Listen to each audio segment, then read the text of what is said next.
Hello बच्चों, कैसे हो भाई। एक इनसाइड स्टोरी लेकर आया हूँ आपके लिए आज।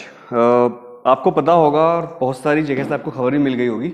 और सुबह से बच्चे मेरे पास मैसेज कर रहे थे कि सर एग्ज़ाम के खिलाफ बहुत सारे पेरेंट्स सुप्रीम कोर्ट चले गए हैं। एक हमारी स्टूडेंट फेडरेशन ऑफ इंडिया है, वो भी कोर्ट चली गई है। उसने काफ़ी हंगामा किया कि एग्ज़ाम आप क्यों ले रहे हो। तो ये जो वीडियो है इसमें मैं बताऊंगा मैं आपको अंदर की कहानी, सारा सिस्टम क्या चल रहा है और सीबीएसई पर कोई फ़र्क क्यों नहीं पड़ रहा है, एचआरडी मिनिस्ट्री पर कोई फ़र्क क्यों नहीं पड़ रहा है, इतने विरोध के बाद भी स्कूल खोलने की बात क्यों चल रही है। तो आज की वीडियो में सारी बातें हम डिस्कस करेंगे। आप इस वीडियो को पूरा देखना, 5 या 6 मिनट की वीडियो है। आपने चाहे इससे पहले कितनी वीडियो देख रखी हो इस टॉपिक पर ये वीडियो आपको लगेगी ज़बरदस्त, क्योंकि मैं लेकर आता हूँ आपके लिए सबसे ज़बरदस्त कॉन्टेंट। ये आप भी जानते हो। दोस्तों, कहानी शुरू यहाँ से होती है कि देखो, आपको पता होगा कि सीबीएसई ने क्या करा था कि सीबीएसई ने जो एग्ज़ाम मतलब दूसरे देश हैं हमारे, जो जैसे कि फॉरेन कंट्री के देश हैं, 250 सेंटर, 250 ऐसे स्कूल हैं सीबीएसई के जो हमारे देश से बाहर हैं। तो पेरेंट्स का ये कहना है कि जब आप देश से बाहर के स्कूलों में एग्ज़ाम नहीं ले रहे हो, सीबीएसई ने बात पहले ही बोल दी थी कि जब लॉकडाउन हुआ था कि हम देश के बाहर के स्कूलों में एग्ज़ाम नहीं ले पाएंगे। तो जो पेरेंट्स एसोसिएशन है या जो पेरेंट्स स्टूडेंट एसोसिएशन है वो ही कह रहे हैं कि जब आप देश के बाहर के स्कूलों में एग्ज़ाम नहीं ले रहे हो तो फिर ऐसी क्या जल्दी है कि आप एग्ज़ाम लेना चाहते हो इंडिया के अंदर, जबकि कोरोना के केस लगातार बढ़ते जा रहे हैं। अब आप सोचोगे कि ये सारी बात आपके फेवर की है और है भी, लेकिन असल में बात ये, हमारे देश के अंदर 3 तरह की क्लास रहती हैं। पहली है अपर क्लास, दूसरी है मिडिल क्लास और तीसरी है लोअर क्लास। यहाँ पर क्लास का मतलब किसी में कैटेगराइज नहीं कर रहा हूँ या मैं कोई रेसिज्म नहीं फैला रहा हूँ। क्लास का मतलब यहाँ पर फाइनेंशियल कंडीशन से, एक लोग हैं बहुत अमीर लोग हैं जिनके पास कोई पैसे की कमी नहीं है, ज़्यादातर लोग हैं मिडिल क्लास के और लोअर क्लास के। तो जो बहुत पैसे वाले लोग होते हैं वो अपने बच्चों के लिए कुछ भी कर सकते हैं, मतलब वो अपने बच्चों के लिए डिग्री खरीद सकते हैं, वो अपने बच्चों के लिए पूरा इंजीनियरिंग कॉलेज खोल सकते हैं, वो अपने बच्चों के लिए पूरा मेडिकल कॉलेज खोल सकते हैं।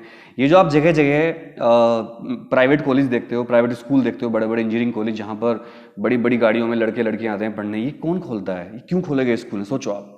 देखो, ये स्कूल खोले गए हैं पूंजीपतियों के द्वारा, और ये कोई बुरी बात भी नहीं है। सरकार ने क्या किया, रिजर्वेशन लिया दूसरी क्लास के लिए जो रिजर्व कैटेगरी है। तो जो बड़े लोग थे उन्होंने अपने कॉलेज ही खोल दिए कि लो तुम रिजर्वेशन दो, हम अपने बच्चों के लिए टॉप क्लास 5 स्टार जैसे कॉलेज खोल देंगे।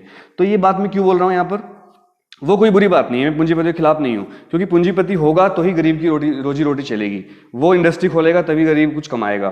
तो दोस्तों, बात यह है कि सबको पता है, जो पैसे वाले पेरेंट्स हैं, जो बहुत बड़े बड़े स्कूलों में जिनके बच्चे पढ़ते हैं, जहाँ पर महीने की फीस आपके 2 साल के खर्चे के बराबर है। मैं फिर बोल रहा हूँ, ऐसे ऐसे स्कूल हैं इंडिया में जहाँ पर पूरे साल की आपका जो खर्चा है ना, 2-3 साल का, वहाँ पर 1 महीने का खर्चा है उतना। तो वो नहीं चाहते कि उनका बच्चा एग्जाम देने जाए, क्योंकि देखिए, आप कितने भी अमीर हों लेकिन बच्चा तो आपका सेंटर भी एग्जाम देने जाएगा ना। आप कितने भी पैसे वाले हों, बच्चे को तो सेंटर जाना पड़ेगा ना, गेट को तो हाथ लगाएगा, वो चपरासी से तो बात करेगा, स्टाफ से तो मिलेगा, स्टाफ भी खड़ा होगा। मान लो कोई टीचर है ड्यूटी पर, वो कहीं वैसी बस्ती में रहता है, गरीब बस्ती में, या कोई चपरासी जो बहुत गरीब इलाके में रहता है जहाँ पर कोरोना फैला हुआ है, उसने एक बार छींक दिया, छींक, सारे में ड्रॉपलेट्स फैल गई छींक की और बच्चे को कोरोना हो गया। तो ये जो पेरेंट्स हैं पैसे वाले, जो करोड़ों रुपए खर्च करते हैं अपने बच्चों के ऊपर, ये नहीं चाहते कि एग्जाम हो। हालांकि मैं भी नहीं चाहता कि एग्जाम हो, क्योंकि एग्जाम होना सही नहीं है, बिकॉज ऑफ यूनिवर्सिटी, डीयू, जितने भी बड़े बड़े सारी यूनिवर्सिटी हैं वो एग्जाम नहीं ले रही हैं, जनरल प्रमोशन दे रही हैं। इसके अलावा कल मैंने आपको अपनी वीडियो में बताया था कि जो तेलंगाना बोर्ड है उसने भी 10वीं क्लास को एज इट इज प्रमोट कर दिया है। लेकिन एक हमारे पेरेंट हैं ऋषि मल्होत्रा जी, ऋषि मल्होत्रा जी ने सुप्रीम कोर्ट में पिटीशन डाली है कि सीबीएसई एग्जाम ना ले, सीबीएसई का एग्जाम लेना इलीगल है, क्योंकि सीबीएसई विदेशों में एग्जाम नहीं ले रही है। एक अलावा इसके एसएफआई है, स्टूडेंट फेडरेशन ऑफ इंडिया, उन्होंने इजराइल का तर्क दिया सुप्रीम कोर्ट में कि सर इजराइल में एग्जाम स्कूल खोले थे कोरोना थोड़ा कंट्रोल होने के बाद, और वहां पर तुरंत कई सौ बच्चे कोरोना से संक्रमित हो गए, कोरोना से इन्फेक्टेड हो गए। तो बच्चों, ये दोनों तर्क जो हैं, पेरेंट्स वाला तर्क भी और एसएफआई का भी, ये इतना बड़ा ब्रह्मास्त्र चलेगा सुप्रीम कोर्ट में कि मुझे ऐसी उम्मीद लग रही है कि अब सुप्रीम कोर्ट इस पर स्टे कर देगा, सरकार को स्टे ले आएगा, और जो आपके 1 जुलाई से 15 जुलाई तक एग्जाम होने हैं वो रुक जाएंगे। इसके अलावा कुछ पॉइंट्स हैं, देखो पेरेंट्स ने अपनी क्या क्या दलीलें दी हैं कोर्ट में जाकर। पेरेंट्स ने कहा कि जब आईआईटी, एनआईटी, डीयू एग्जाम नहीं ले रहे हैं तो आपको क्या जल्दी है? अरे सीबीएसई वालों, अरे सीबीएसई वालों, एग्जाम मत लो इस साल, मत लो। मैं पैसे वालों के लिए नहीं कह रहा हूँ, सब बच्चे, बच्चा तो बच्चा है, पैसे वाला तो इलाज भी करवा लेगा, बड़े बड़े हॉस्पिटल चला जाएगा, सब कुछ उसके पास। लेकिन जो गरीब बच्चे हैं, जो गरीब पेरेंट्स के बच्चे, जो मिडिल क्लास हैं, वो कहाँ से इलाज करवाएंगे? अगर किसी बच्चे को इन्फेक्शन हो गया तो क्या होगा? मैं सीबीएसई की नीयत पर सवाल नहीं उठा रहा हूँ, हमारे एचआरडी मिनिस्टर बहुत अच्छे हैं, वो चाहते हैं एग्जाम हो, उनकी भावना अच्छी है, क्योंकि काफ़ी एग्जाम हो चुके हैं, थोड़े से एग्जाम बचे हैं, 29 एग्जाम खुल लेने हैं। लेकिन बात यह है कि 1500 सेंटर हैं, 1500 सेंटर पर 15,000 सेंटर, सॉरी 15,000 सेंटर पर कैसे सैनिटाइजर, कैसे सारी थर्मामीटर, किस तरह सोशल डिस्टेंसिंग करोगे? मुझे समझ में नहीं आ रहा है। हमारा देश कोई छोटा मोटा देश नहीं है।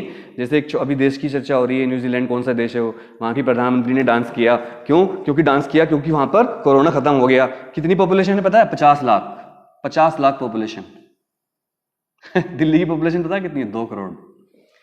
तो मतलब हमारे कई शहरों से छोटा देश है न्यूजीलैंड, वहाँ पर आसान है, वहाँ पर लोग पढ़े लिखे हैं, सब टैक्स पेइंग लोग हैं, वहाँ पर इस तरह का मामला नहीं है जो इंडिया में। यहाँ मजदूर तबका बहुत ज़्यादा है, साइकिलों पर जाने वाले लोग, मजदूर, एक कमरे में 8-8 लोग रहते हैं यार यहाँ पर। क्या बात कर रहे हो आप? यहाँ पर कंट्रोल नहीं कर पाओगे माई सरकार। अरे सीबीएसई वालों, अरे एचआरडी मिनिस्ट्री वालों, एग्जाम कैंसिल कर दो इस साल, या कम से कम जुलाई अगस्त तक मत लो, जब तक आपको ये ना लगे कि अब कोरोना कंट्रोल में आ गया है। अभी तक एग्जाम आप ना लो, लेकिन जब आपको लगे कि भाई कोरोना कंट्रोल में आ गया तो आप एग्जाम ले लेना। मैं कब कह रहा हूं एग्जाम मत लो आप लोग? अगर आपको एग्जाम लेने की जिद है तो थोड़े दिन रुक जाओ, बाद में ले लेना।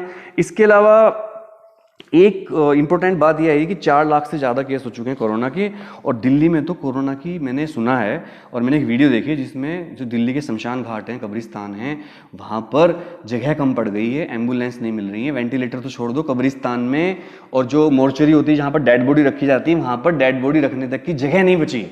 अब ऐसे में अगर स्कूलों में आप एग्जाम लेना चाहते हो और स्कूलों में आपने एग्जाम लिए तो क्या हाल होगा शिक्षा का, क्या हाल होगा बच्चों की हेल्थ का, भगवान जाने। अरे पेरेंट्स, अरे पढ़ने वालों, इसके खिलाफ आवाज उठाओ, इसके खिलाफ ट्वीट करो, इसके खिलाफ बात करो। दूसरी बात आती है स्कूल खुलने की। देखो स्कूलों को तो फीस से मतलब है, आज पेरेंट्स भी बात समझ रहे हैं कि स्कूल केवल फीस के लिए स्कूल खोलना चाहते हैं, किसी को बच्चों की परवाह नहीं है। क्या स्कूल इस बात की गारंटी लेते हैं कि जब स्कूल में बच्चे आएंगे तो बच्चों को अगर कोरोना होता है तो they will take the responsibility? क्या वो सोशल डिस्टेंसिंग का पालन कर पाएंगे? क्या बच्चे कभी ऐसा हो सकता है हाथ ना मिलाएं स्कूल में जाकर या गले ना मिलें? अरे स्कूल वालों, अरे स्कूल वालों, अगर कुछ महीने स्कूल बंद भी रह जाएगा तो आप करोड़ों अरबों रुपए कमाओगे, और आपने कमा रखे हैं, अभी उससे काम चला लो। स्कूल वाले तर्क दे रहे हैं कि अगर स्कूल नहीं खुलेगा तो हम टीचर्स को सैलरी कैसे देंगे, हम चपरासी को सैलरी कैसे। अरे भैया यार, इतने करोड़ों रुपए कमा कमा कर आपने बड़ी बड़ी बिल्डिंग खड़ी कर दी है। एक स्कूल छोटी सी बिल्डिंग शुरू होता है और 4-5 साल बाद बड़ी बड़ी बिल्डिंग 10-20 बसें खड़ी हो जाती हैं। उसकी इतना बड़ा फ्लीट कहाँ से आ जाता है बसों का? कहाँ से आता है पैसा बताइए? पेरेंट्स से आता है ना। आपने कमाए हैं उसको खर्च कर लो, टीचर्स को आधी सैलरी दे दो, 1/3 सैलरी दे दो, हाफ दे दो, टीचर उसमें खुश रह जाएगा। टीचर मेहनती होते हैं, ट्यूशन पढ़ाएंगे, ऑनलाइन क्लास देंगे, बहुत सारे काम है करने वालों के लिए। जो काम करता है वो कभी हार नहीं मानता है। बात ये नहीं है, बात आपको करोड़ों रुपए की फीस का लालच है, आपको एडमिशन फीस का लालच है, आपको ड्रेस वाली फीस का लालच है, आपको बुक्स की फीस का लालच है। सच बात ये है, और पेरेंट्स इस बात को समझ रहे हैं, इसलिए पेरेंट्स आपके खिलाफ हो रहे हैं। ये शायद पहली बार इतिहास में हो रहा है कि स्कूल खोलना चाह रहे हैं और पेरेंट्स मना कर रहे हैं। सोचिए, स्कूल खोलना चाहते हैं, पेरेंट्स कहते हैं नहीं स्कूल मत खोलो। और जो वहां पर जॉब करते हैं टीचर्स, प्राइवेट टीचर्स, उनको मैं कहना चाहता हूं, अरे प्राइवेट टीचर्स अपने पैरों पे खड़े हो जाओ, स्कूल के भरोसे मत रहो। स्कूल कुछ महीने नहीं खुलेगा, आप बहुत सारे काम कर सकते हो। मैं टीचर्स की बात कर रहा हूँ।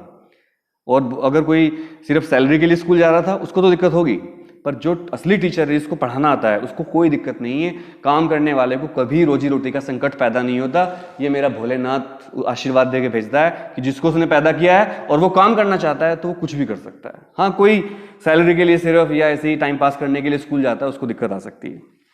सो दोस्तों, यहाँ पर यही बात है कि जो एसएफआई है उन्होंने पिटीशन डाल दी है कोर्ट में, और पेरेंट्स एसोसिएशन ने डाल दी है। और मुझे ऐसा लगता है, अगर आप मुझसे पूछना चाहते हो, कि इस पर शायद स्टे आ जाएगा और एग्ज़ाम होने थोड़े से मुश्किल हो जाएंगे। इसके अलावा जिन देशों ने भी स्कूल खोलने का प्रयास किया है इस ड्यूरिंग दिस कोविड महामारी, तो वहाँ पर ऐसे केस मिले हैं कि वहाँ पर कोरोना ट्रिपल स्पीड से फैला है, क्योंकि बच्चों में सोशल डिस्टेंसिंग नहीं होती, बच्चों में कोई भेदभाव नहीं होता। बड़े लोग तो दूर दूर से बात कर लेंगे, बच्चे तो जैसे स्कूल खुलेगा ना, और भाई क्या भाई, मेरा भाई यार गले मिल रहे भाई, और भाई क्या हाल चाल चल रहा है यार, भाई पराठा देना यार, भाई समोसा खा रहा, साले अकेले अकेले खा रहा है, भाई कोल्ड ड्रिंक दे, आधे उसने पी, कहाँ सोशल डिस्टेंसिंग हो जाएगी? एक बच्चे को भी अगर कहीं लक्षण हुए, या किसी बच्चे के पापा फैक्ट्री में काम करते हैं, किसी बच्चे के पापा कहीं दूर जाते हैं काम करने, और अगर वो फैक्ट्री से कोरोना का इन्फेक्शन लेकर आ गए और उस बच्चे के अंदर इन्फेक्शन आ गया, उस बच्चे का कोल्ड ड्रिंक या कुछ खाना पीना शेयर कर लिया, तो भारी पड़ जाएगा। इसलिए अरे सीबीएसई वालों, एग्जाम बाद में ले लेना, कोई आफत नहीं है, बच्चों को सेफ रखना। पहले एक साल अमेरिका की तरह 0 कर दो, अगले साल एग्जाम ले लेना, या फिर जनरल प्रमोशन कर दो, फिर अगले साल से एग्जाम लेने लेना। स्वतंत्रता प्राप्ति के बाद एग्जाम ही लेते आ रहे हो। जिसको पढ़ना है, जिसको कामयाब होना हो, वैसे भी हो जाएगा। ठीक है, तो यही कहना था बस दोस्तों। उम्मीद है आपको वीडियो अच्छी लगी होगी। अगर आपको वीडियो अच्छी लगी हो तो इसको लाइक कर देना, शेयर कर देना, सब्सक्राइब कर देना, और सब्सक्राइब करके लिखना SKDH, वीडियो को लाइक करके लिखना LKDH। मॉडरेशन पॉलिसी के लिए लड़ते रहना है, क्योंकि जो एग्जाम सीबीएसई ले चुकी है, इन केस अगर सीबीएसई एग्जाम भी नहीं लेती है, जो बचे हुए हैं, तो सीबीएसई जनरल प्रमोशन करेगी। पर जो एग्जाम हो चुके हैं उनमें मॉडरेशन जरूरी है, खासकर फिजिक्स का एग्जाम 12th का, और जिन बच्चों के एग्जाम अच्छे नहीं हुए, अगर आप मेरा सपोर्ट कर रहे हो मॉडरेशन पॉलिसी के लिए, तो ठोक दो लाइक वीडियो के लिए, और चैनल को कर दो सब्सक्राइब, लिख दो SKDH, और ट्विटर पर मुझे फॉलो करके जितने भी मैं ट्वीट करता हूं उनको ट्वीट करते रहना। और जो मैंने 2021 के लिए ट्वीट किया था वो जानबूझ के किया था, उसको आप गलत मत समझो। आप लोगों का प्यार मुझे मिलता रहे, इसी उम्मीद के साथ मैं आपका दोस्त अनुराग त्यागी आपसे विदा लेता हूं। आप सभी को मेरा नमस्कार, जय हिंद, जय भारत, वंदे मातरम, सत श्री अकाल, सलाम वालेकुम। पढ़ते रहना, अपना ध्यान रखना, स्टे होम, स्टे सेफ।